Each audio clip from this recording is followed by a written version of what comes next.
매주 월요일 주말 동안 있었던 뉴스를 정리하고 새로운 주간 뉴스를 미리 살펴봅니다. 발빠른 뉴스와 깊이 있는 해석이 있는 일석이조 시간입니다. 박원석 전 의원, 김준일 뉴스톱 수석 에디터 두 분과 함께합니다. 어서 오십시오. 네, 안녕하세요. 안녕하십니까. 네, 박원석 의원님 요즘 좀 더 힘차 보이시는데 특별한 이유가 있을까요? 글쎄요. 그래 보이나요? 네. 예. 다행입니다. 뭐 힘이 없는 것보다 낫죠. 별다른 이유는 없는데. 네네. 김준일 수석 에디터는 지난주 왜 진지하나 여쭤봤더니 이사할 예정이다. 근데 이사를 했을 텐데도 지금도 진지해 보이네요. 아, 그렇군요. 아, 네. 이게 너무 힘들어서 그렇습니다. 아, 예, 이사도 힘들고 수많은 이슈. 이 수많은 이슈에 이슈가 이슈를 덮고 또 이슈. 지금 서울 네. 양평고속도로 쏙 어디로 갔는지 다 알 수가 없어요 지금. 굉장히 중요한 건데 저라도 물고 뜯어야 되겠습니다. 네. 그 이슈의 모든 짐을 또 이삿짐으로 나른 우리 김준일 수석 에디터, 박원석 전 의원 두 분과 함께합니다. 자, 먼저 오늘은 윤석열 대통령 지지율 이야기부터 해보겠습니다. 오늘 언급할 모든 여론조사는 중앙선거여론조사 심의위원회 홈페이지에서 확인 가능합니다. 최근 MBS, 갤럽, 리얼미터 주요 조사에서 윤석열 대통령 지지율이 낙폭은 있지만 차이는 있지만 하락세입니다. 지지율 하락 이유 먼저 김준일 수석 에디터는 어떻게 보세요? 오르면 이상한 거 아닌가요? 아니 그러니까 뭘 잘해야 오르죠. 오를 일이 있어야지 오르죠. 그러니까 최근에 지금 논란되는 것만 보십시오. 그냥 뭐 몇 개 보기만 해도 후쿠시마 오염수 네. 뭐 일본이 방류한 거지만은 뭐 사실상 승인해 가지고 지금 뭐 어민들도 화가 나고 막 사람들 화나 있지. 그 지금 뭐 박정훈 대령 뭐 해병대 수사단장 사실상 제가 보기엔 외압 뭐 누구 구학인지 모르겠으나 해가지고 지금 최상병 뭐 사망 원인도 지금 어디로 갔는지 모르고 이러고 있지. 그리고 뭐 지금 과기부 예산 엄청 깎아가지고 지금 뭐 막 이런 날리고 있고 경제는 안 좋고 뭐 좋은 게 그러니까 전 진짜 묻고 싶어요. 좋은 게 뭐가 딱 하나라도 있는지. 그러면 더 안 빠지는 게 이상한 거예요. 진짜. 가장 크게 타격을 준 이슈는 뭐였을까요? 지지율이에요. 그러니까 그거는 주간별로 봐야 되는 것 같아요. 지난주에 무슨 일이 있었는지 보면은 지금 이념 전쟁하고 있잖아요. 지금. 그래서 지금 홍범도 장군 흉상 이전. 뭐 이거가 지금 진짜 뜬금없는 거죠. 그러니까 이거를 강하게 좀 싫어하는 분도 있고 그리고 중도층에서 보기에는 뜬금없는 거죠. 이거 지금 왜 지금 이 난리를 치지? 지금 경제도 이렇게 안 좋은데 그리고 뭐 공산 전체 주식 세력 예고하면서 협치도 안 하겠다. 좌우의 날개로 나는데 야당은 반대로 가려니까 협치도 안 하겠다. 뭐 이런 얘기 등등등 해가지고 대통령을 강하게 정말로 구국의 어떤 장군이다, 구국의 영웅이다라고 믿는 분들 빼놓고는 뭐 싫어하고 반대하는 게 저는 너무 당연해 보입니다. 지금. 네. 박원석 의원님요? 이게 이제 뭐 정치권의 대결 정쟁 이런 거에 대해서 국민들이 좀 피로도가 굉장히 높고 정치 혐오도 굉장히 증가하고 있지 않습니까? 그러니까 최근에 여론조사에서 가장 두드러진 특징은 무당층이 크게 늘어나는 거예요. 모든 여론조사 지표가 그렇게 잡히고 있는데 근데 대통령의 메시지나 또 대통령의 포지션이 그런 정쟁이나 갈등을 더 부추기는 쪽으로 지금 나타나고 있잖아요. 이제 그걸 보면서 지금 그럴 땐가라는 이제 국민의 실망이 이런 그 여론조사 결과로 투영되는 게 아닌가 싶어요. 그 다른 걸 다 떠나서 대통령은 이념보다 실용이라고 실용보다는 이념이라고 얘기하지만 국민들이 보기엔 너무 실용적이지 않은 거예요. 뭐 하나 지금 우리 대한민국 경제나 혹은 민생이나 국민들 삶에 유익한 논란이 없습니다. 홍범도 장군 흉상 이전이 사실은 지금 이 먹고 사는 문제하고 무슨 상관이 있습니까? 그런데다가 지금 이제 사사건건 대통령이 주도해가지고 벌이는 이른바 이념 전쟁도 마찬가지죠. 지금 대한민국이 여러 가지 그 측면에서 교착을 맞고 있는데 그런 교착 국면을 넘어서서 정말 선진국다운 선진국으로 가기 위해서 어떤 국가 전략이나 어떤 국가 비전을 가질 건가 이런 차원의 이념 논쟁이면은 그건 생산적이죠. 근데 이거는 이념의 시계를 한 30년 정도 거꾸로 돌려가지고 마치 냉전 시대 때 이 무슨 좌익 용공분자 색출하고 빨갱이 색출해내듯이 멸공의 시대로 가자라는 이념의 기치에 어떤 국민이 동의할 수가 있겠어요. 당연히 지지율이 저는 떨어질 수밖에 없고 이렇게 되면 고민은 이제 이제 여당이 고민일 거예요. 대통령이 벌이고 있는 이념 전쟁에 선뜻 편승하기도 어렵고 그렇다고 딴 얘기를 하기도 어렵고 총선은 시시각각 다가오고 저런 구도로 총선을 치르면 그 결과가 좋지 않을 거라는 것은 뻔한데 근데 대통령이 저렇게 강경하게 나오면 사실은 여당의 운신에 폭이 없거든요. 고민이죠. 쫓아가지도 못하겠고 그렇다고 거부하지도 못하겠고 그런 면에서 지금 또 야당은 야당대로 고민이 깊어요. 뭐 야당도 한쪽에서 이재명 대표 굉장히 강경하게 나가니까 이게 여야가 서로 지금 총선 전략이 아직 시간이 좀 남긴 했지만 겉돌면서 표류하는 시점이 아닌가 싶습니다. 자, 홍범도 장군의 흉상 논란이 대통령 지지율에 큰 영향을 줬을 것이다. 이렇게 이제 김준일 에디터는 분석을 했는데 이 조사 내용을 보면 MBS 여론조사에서 후쿠시마 오염수 방류가 해로울 것이다라는 응답이 10명 중 7명이 넘는 74%였고요. 한국갤럽이 지난달 29일부터 3일간 자체 조사한 결과에서도 후쿠시마 방류로 인해 해양 수산물 오염이 걱정된다고 답한 비율이 75%입니다. 자, 그런데 정부가 뭔가 이 후쿠시마 오염수 관련된 대응이 특별하게 변경이 되고 있는 것도 아니고 이재명 대표는 단식을 통해서 후쿠시마 오염수 관련해서 런던 협약서 등에 사안을 보내겠다. 또 맞대결하는 양상이거든요. 어떻게 보십니까? 그러니까 저는 그런 것 같아요. 그러니까 이게 사실은 대통령 지지율에 직접적으로 영향을 안 줄 수도 있었던 문제예요. 왜냐하면 일본이 강행하겠다라고 했을 때 이거를 막을 수 있는 어떤 실제 실효적인 어떤 방법이 없었잖아요. 사실은.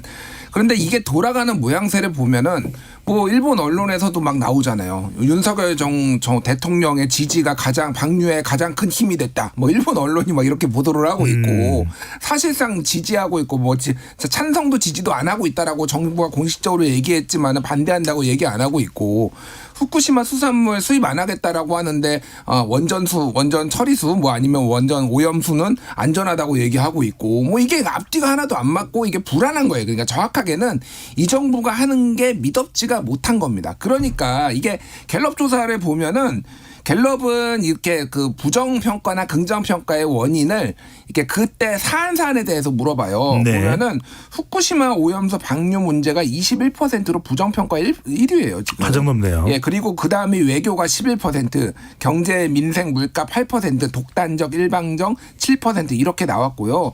전국 지표조사 같은 경우에는 독단적이고 일방적임이 21%, 경험과 능력이 부족한 16%, 국민과의 소통이 부족함인데 독단적이고 일방적인 거에 사실은 굉장히 많은 게 담겨 있는 겁니다. 여기에서 전국 지표조사 같은 경우에는 후쿠시마 오염수가 아예 그거에 빠져 있어요. 그러니까 부정이냐 긍정 이거는 그러니까 조사 때마다 똑같아요. 요거를 항상 물어보는 거고 새로운 그러니까 뭐 이런 이슈가 들어가는 게 아니니까. 그러니까 전체적으로 보면은 정부가 좀 자초하고 있다. 뭐 이렇게 봐야 될 것 같아요. 그래서 이거는 뭐 얼마나 갈지는 모르겠으나 이 고착화 현상 제가 다른 방송에도 얘기를 했지만은 35대 69도가 그냥 고착화돼 있어요. 뭐를 해도 뭘 물어봐도 35대 65로 나옵니다. 그냥 여론조사를 할 필요조차도 없이. 없어요. 그냥 대충 거기에서 플러스 마이너스 3.1% 이제 오차범위 하면은 모든 이 정치적인 이슈가 딱 들어가면은 다 35대 60이에요. 의원님께는 이 부분 좀 여쭤보고 싶습니다. 성일종 국민의힘 의원은 여론조사가 좀 잘못돼 있다. 질문이 뭐 편향돼 있다. 잘못돼 있다.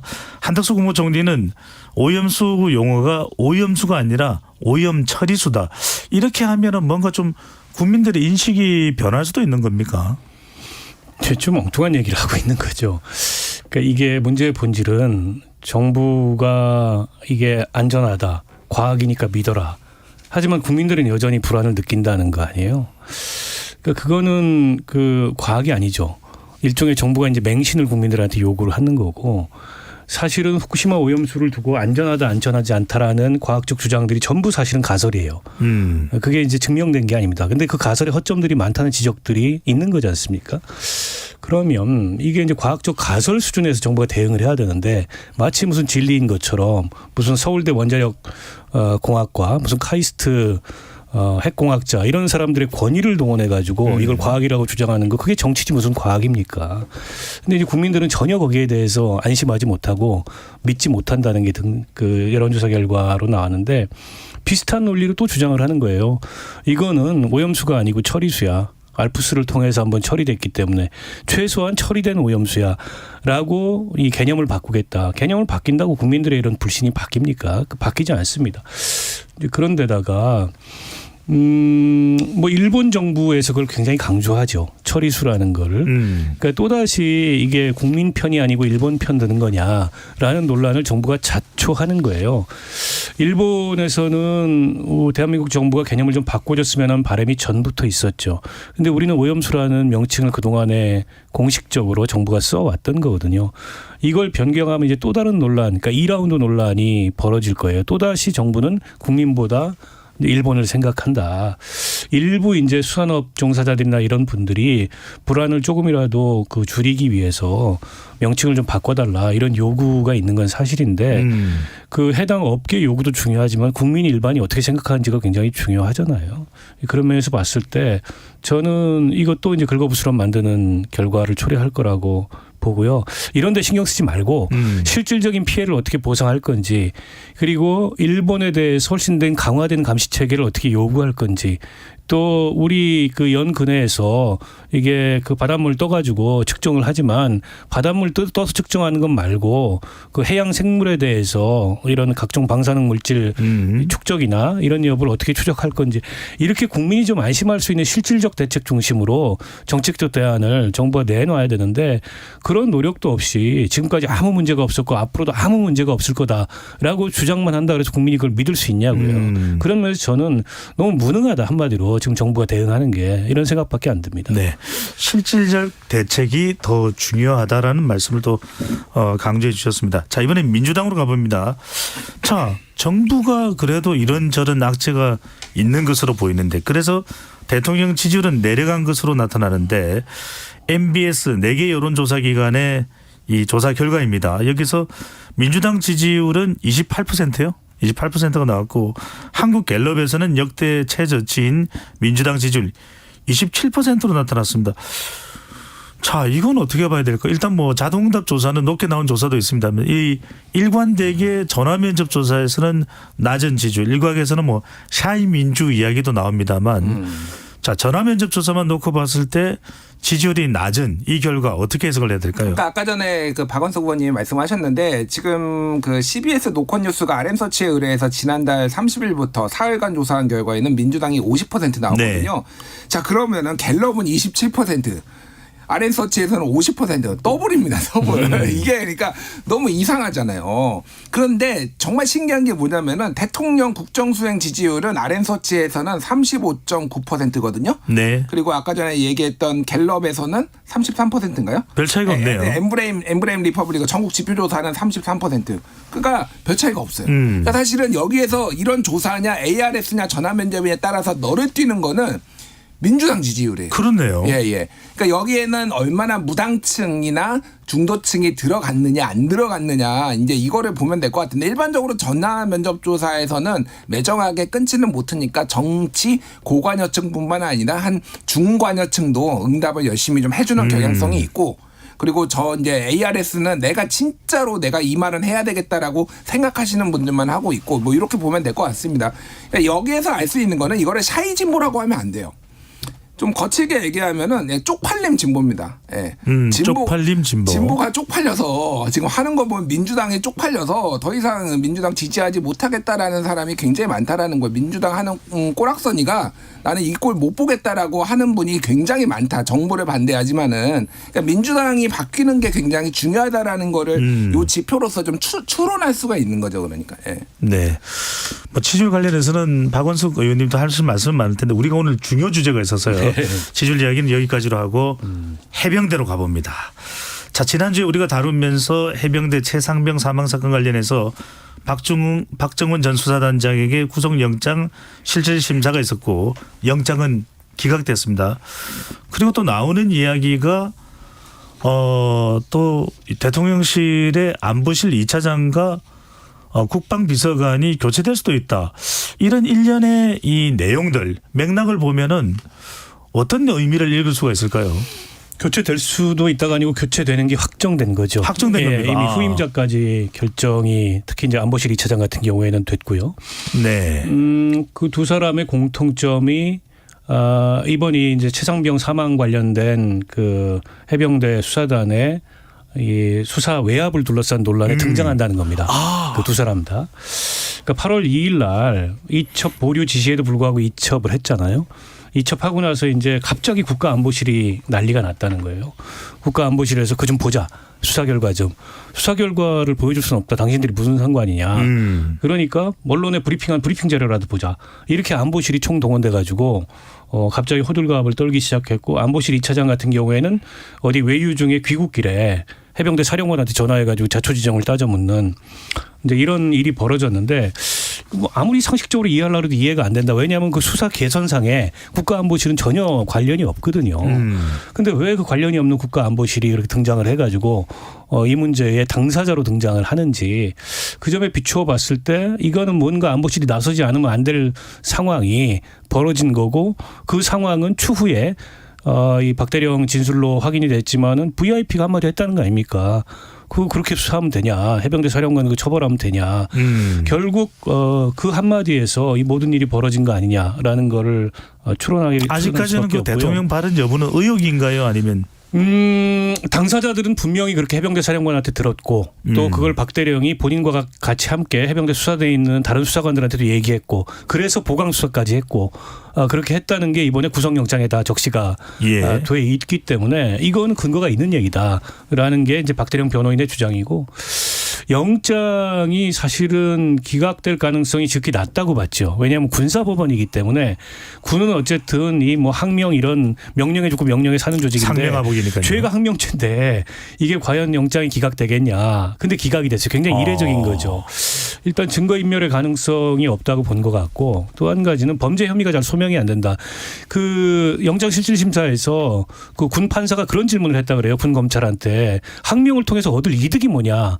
이 박 대령이라는 사람이 답변을 못했다는 거 아닙니까? 군 검찰 쪽에서 항명을 통해서 얻을 이득이 없는 거예요. 그 얘기는 다시 말하면 항명죄가 잘 성립이 안 된다는 거죠.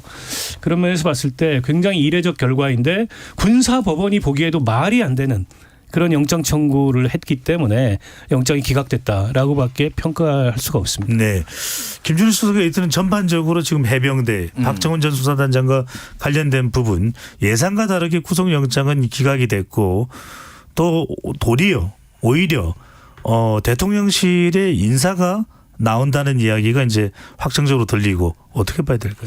일단 그 무리한 영장 청구였다라는 게 여러 곳에서 드러났는데 그 군 검찰에서 그 구속영장 청구할 때 뭐라고 했냐면은 증거인멸의 우려가 있다라고 하면서 언론에 본인의 입장을 정리해서 공개한 것은 증거인멸의 우려가 있다 이렇게 했다는 거예요. 이게 이제 오마이뉴스 언론 보도로 나왔어요.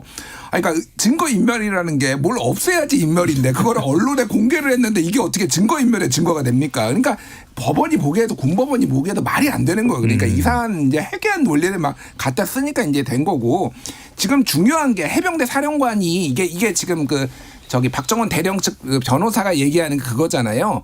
해병대 사령관 김계환 해병대 사령관하고 면담을 하는데 VIP 얘기가 나와서 정말 VIP가 맞습니까? 라고 수사단장에 물어보니까 고개를 끄덕였다고 얘기를 한 거잖아요.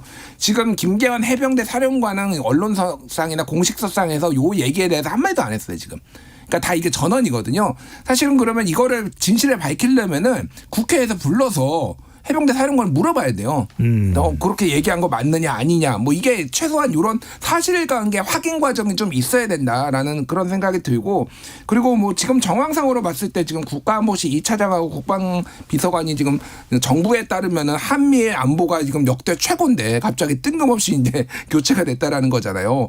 지금 안보실 2차장하고 비서관은 보고서를 직접 받았거나 전화로 문의한 걸로 뭐 알려져 있잖아요. 그러니까 이거는 연관성을 이제 배제할 수가 없는 거죠. 제가 지난번에 말씀드렸지만 이거는 장기적으로 이 정부의 어떤 정통성과 이런 정당성을 크게 훼손할 겁니다. 굉장히 크게 이거는 단기의 문제가 아니에요. 네. 유재수 감찰부마가 문재인 정부의 어떤 도덕성을 뿌리부터 흔들기 시작했다라고 하면 이 문제가 이거는 상식적인 거예요. 그러니까 윤석열 대통령이 본인이 항명을 해가지고 본인이 그거를 별처럼 달고 지금 뭐 나는 사람에게 충성하지 않는다, 조직에 충성한다 이런 얘기를 했던 사람이 원세훈 국정원장 빼라고 하니까 본인이 항명한 거 아닌가 사실상 그랬던 사람이 지금 이거를 처벌한다? 이 정권은 지금 이상한 길로 가는 거예요 지금. 네. 박성훈 대령이 이 보직해임 집행정지를 신청해서 신문이 이제 오늘 아까 열리고 있다라고 이제 한입뉴스에서는 다뤘는데 결론이 나왔습니까? 아직까지는 안 나온 걸로 알고 있고요. 아직까지는 안 나왔다. 한다라는 얘기만 있었는데 내일은 이제 검찰에 가서 이제 또 조사받는다고 하고 있습니다. 그래서 네. 어떻게 나올지는 좀 봐야 될 것 같아요. 예. 알겠습니다. 보도 나온 걸 보면은 국방비서관은 10월 정기 인사를 앞두고서 인사 조치가 이루어진다 이런 설명도 있기는 합니다. 같이 알려드리고요. 자, 국회로 가봅니다. 이재명 대표 단식 지금 계속 이어지고 있는데요. 당장 오늘 이제 쌍방울 대북 송금 의혹 관련한 조사가 소환 조사는 이제 불발이 됐습니다. 이재명 대표가 제시한 출석 날짜인 이달 중순 그리고 그 이후로 갈수록 이 대표의 몸 상태는 더 나빠질 텐데 과연 검찰 소환 조사 응하는 게 박 의원님 가능할까요? 그 조사에 좀 차질이 있겠죠. 네. 그러니까 이재명 대표가 사전에 예고했던 건 9월 11일에서 15일 사이 본회의가 없을 때 검찰 출석을 하겠다라는 건데 그 시점쯤 되면 단식한 지 벌써 한 12일, 13일 이렇게 되거든요. 그러니까 몸이 정상이 아니에요. 그때쯤 되면. 그리고 단식을 거의 중단을 검토해야 되는 이 상황이 될 겁니다. 근데 그 상황에서 검찰이 출석을 요구하는 것도 좀 부담스럽고 또 출석을 한다는들 제대로 된 조사가 이게 장시간 조사를 받아야 되는데 그 조사가 잘 진행될지도 좀 의문이고 그래서 검찰의 소환과 이 조사 일정에 좀 차질이 있을 수밖에 없을 것 같아요. 일각에서는 이제 그걸 두고 이 일종의 이제 방탄 단식이다. 네. 이런 평가가 그 부분은 어떻게 보십니까? 국민의힘에서는 땡깡 단식이다, 뜬금포 단식이다, 곰수 단식이다 이렇게 맹비판을 하고 있는데요. 뭐 그런 비판이 나올 수 있다고 봅니다. 왜냐하면 이재명 대표 사법 리스크가 없는 상황에서 단식을 했다면 뭐 그런 얘기 하는 게 좀 무리겠죠.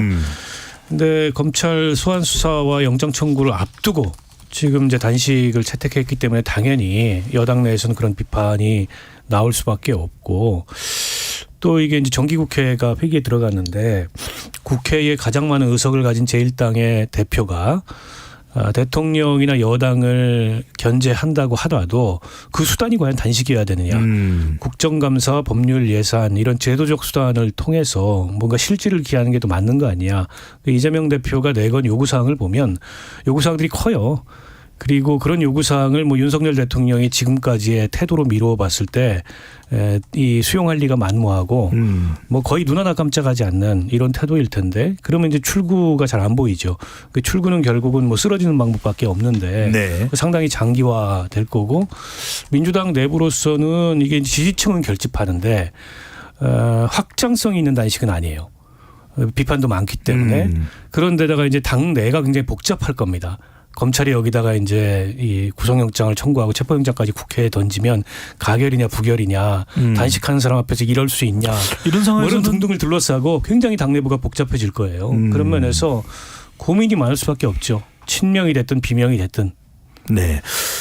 자, 이 박원석 의원께서 확장성보다는 내부 결집용이다. 지금 이제 구속영장 청구가 되고 체포 동의안이 오더라도 이런 상황이면은 부결될 수밖에 없을 것이고 비명계의 목소리도 좀 잦아들을 수밖에 없는 가라앉을 수밖에 없는 당대표가 단식하고 있는데 당대표를 저격하거나 정조준할 수는 없을 것이다. 이 단식 어떤 의미가 있다고 봐야 될까요? 이재명 대표가 이렇게 얘기를 했어요. 그러니까 이게 요구 조건이 뭐냐 그러니까 윤석열 정부의 대국민 사과와 국정 방향 전환, 후쿠시마 원전 오염수 방류 반대 천명과 국제해양재판소 제소, 국정쇄신과 개각 이게 이제 될 리가 없잖아요. 그러니까 다시 물어봤어요. 이거 언제 그러면 그만두냐라고 하니까 단식을 하는데 조건에 붙이는 것이 아니라 최근에 우리 국민이 겪고 계신 절망감, 현실적 어려움을 공감하고 함께 가겠다는 뜻입니다. 함께 고통을 느껴야 한다고 생각합니다. 그러니까 지금 이재명 대표는 국민의 고통을 함께 느끼기 위해서 단식을 하고 있습니다. 그러니까 이상한 거예요. 제가 보기에는. 네. 제가 이 진정성을 뭐 제가 비판하고 싶지는 않아요. 근데 지금 뭐 국민들이 지금 단식하고 있지는 않잖아요. 그러니까 해법을 찾아야 되는 거고 지금 9월은 정기국회 시간이에요. 네. 그럼 이제 국정조사 들어가잖아요. 그럼 야당이 가장 그러니까 그 활약을 할 수 있는 때가 지금 이때거든요. 9월, 10월, 11월 초까지. 근데 이거를 모든 스포트라이트를 당대표가 가져가면 어떡합니까? 그러니까 이건 다 정쟁화예요. 그러면 또 이제 방탄이다 또 얘기 나오고 왜 이렇게 좀 무책임하고 이기적이죠. 그러니까 뭐 그거를 본인의 수사를 피하기 위해서인지 아닌지는 저는 모르겠습니다. 만약에 하려고 그랬으면은 저는 8월이나 7월달에 했어야 된다고 봐요. 예를 들면은 더 빨리. 조건이 명확해야 돼요. 그러니까 예를 들면 1특검 4국조 뭐 이런 거 야당에서 내밀었고 여당에서는 못 받겠다고 했잖아요. 그러면 그런 거 가지고 목적을 명확하게 해서 단식을 해야죠. 그러니까 1990년에 김대중 평민당 총재가 단식했을 때는 지방자치제 도입 이거 딱 하나 가지고 해가지고 13일 동안 단식해서 딱 얻어냈거든요. 그러니까 네. 뭐 이런 류의 거가 돼야 되는데 이게 두루뭉술하게 국민의 아픔과 고통을 얘기를 하면은 이건 언제 끝날지도 모르고 뭘 얻을지도 모르고 그러니까 이러니까 약간 사람들이 의구심을 가지고 있고 그런 거예요. 그래서 정말 잘못된 방식으로 하고 있다. 개인적으로 좀 안타깝다. 네. 네. 두 분께 그냥 단답형으로 하나 질문 드리고 다음 주제에 넘어가겠습니다. 의원님은 이재명 대표 며칠 날쯤 단식을 멈출 걸로 보십니까? 글쎄요. 저도 단식을 해봤는데요. 네. 저런 컨디션에서 사람도 굉장히 찾아오고 앞에 카메라도 있고 그리고 길거리는 아니지만 어쨌든 국회 야외에서 국회 내에서요. 네. 저는 뭐 보름 이상 못 간다고 봅니다. 보름 이상은 어렵다. 김준일 수석 에디터는요? 저도 비슷해요. 그러니까 보통 이제 일주일 넘어가면 좀 한계가 오고 그 다음에 거의 사실상 이제 누워 있어야 되거든요. 뭐 할 수가 없는 상황이라서 보름 이상 못 가는데 모르겠습니다. 좀 진짜 독한 마음 먹으면은 김영삼 총재가 23일 했거든요. 그때 시민당 총재가. 그래서 저는 웬만하면은 3주를 넘기려고 좀 하지 않을까.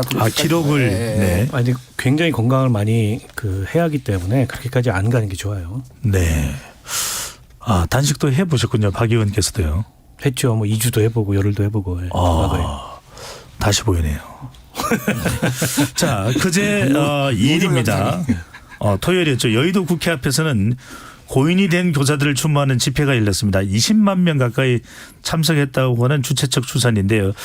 자, 오늘은 교사들이 정한 공교육 멈춤의 날입니다. 여러 가지 지금 교육부에서는 절대로 안 된다 이런 또 이야기도 나오는데 교사들을 교권 보호가 사실 가장 중요한 지금 화두로 떠올랐는데 두 분 각각 어떻게 생각하시는지 한 1분씩만 이야기 좀 해주면 좋겠는데 먼저 김준일 수석 에디터는요. 그러니까 그냥 교사들은 지금 약간 화가 많이 나 있어요. 이렇게 왜 우리가 이렇게 열심히 국가를 위해서 그리고 교육도 열심히 했는데 왜 이렇게 많은 동료 교사들이 죽어야 되는지 화가 나 있고 이거에 대해서 어떤 집단적으로 의견을 아주 점잖은 방식으로 뭐 심지어 그래가지고 오늘 집회 같은 경우에는 다른 단체들 연대하는 것도 다 반대하고 그러니까 오해받을까봐 그래서 정치인들도 그래서 연단에 서지도 못하게 하고 여당 야당 다 초청하고 뭐 이렇게 했단 말이에요.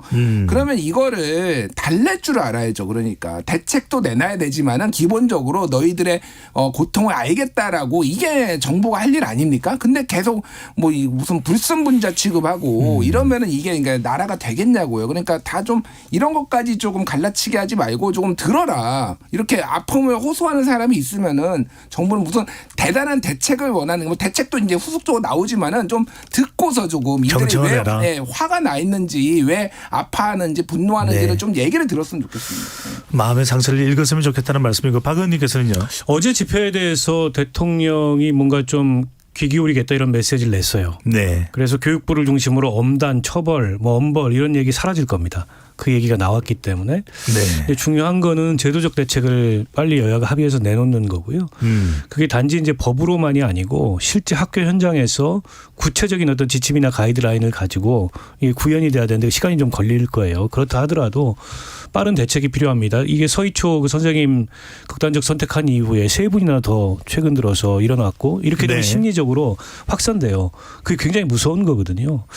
때문에 전국의 교사들이 저렇게 모여서 뭔가 절박하게 호소하는 것을 정치권이 소홀하게 들을 문제가 아니고 정기국회가 열렸기 때문에 가장 빠른 시간 내에 저 문제와 관련된 대책 마련에 나서야 된다고 봅니다. 네, 학생도 교사도 모두 소중합니다. 자, 짧게 이거 하나 여쭤보고 마무리를 해야 될 것 같습니다. 김준일 수석 에디터께요. 네. 정부가 편성한 내년도 예산안에서 연구개발 R&D 예산이 16.6%나 삭감됐다고 하는데 알려지고 있는데 연구자들은 상당히 반발하고 있습니다. 이거 어떻게 우리가 비용 삭감 해석을 해야 될까요? 그러니까 올해 6월에 국가재정전략회의에서 윤석열 대통령이 나눠먹기식 R&D 예산을 다 원점에서 재검토하라 딱 하니까 그때부터 지금 과학기술계가 난리가 났다라는 거예요. 이미 그러니까 정해놓는 액수를 거의 정해놓고 이게 뭐 세부적으로 뭐를 늘려야 된다 이런 게 아니라 그냥 뭉텅이로 딱 했다라는 겁니다. 지금 이 정부의 예산안을 뭐 얘기하자면 한도 끝도 없는데 예를 들면은 지금 이번에 분야별 증감을 보면은 외교 통일이 19.5% 늘어났어요. 해외 뭐 우크라이나 지원 뭐 등등등 해가지고 많이 늘어났습니다. 상당히 중시하고 있죠. 예, 보건복지 교육도 7.5% 늘어났어요. 왜 복지 많이 늘려야 돼요. 왜냐하면 내년 선거 있는데 깎으면 안 되니까. SOC 4.6% 늘어났습니다. 국방 4.5% 늘어났어요. 자, 삭감된 게 뭐냐? R&D 16.6%, 교육 6.9%.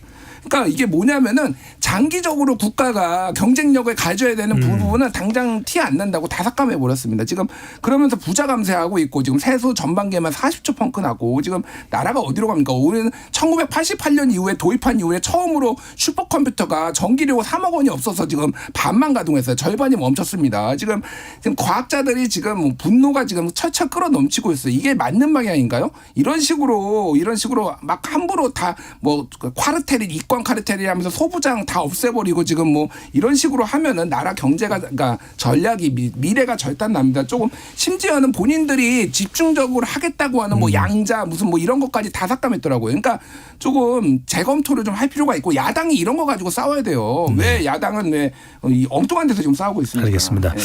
경청이 그 어느 때보다도 더 중요한 때가 아닌가라는 생각을 하게 됩니다. 김준일 뉴스톱 수석 에디터, 박원석 전 의원과 일석이조 함께했습니다. 두 분 말씀 잘 들었습니다. 맞습니다. 감사합니다.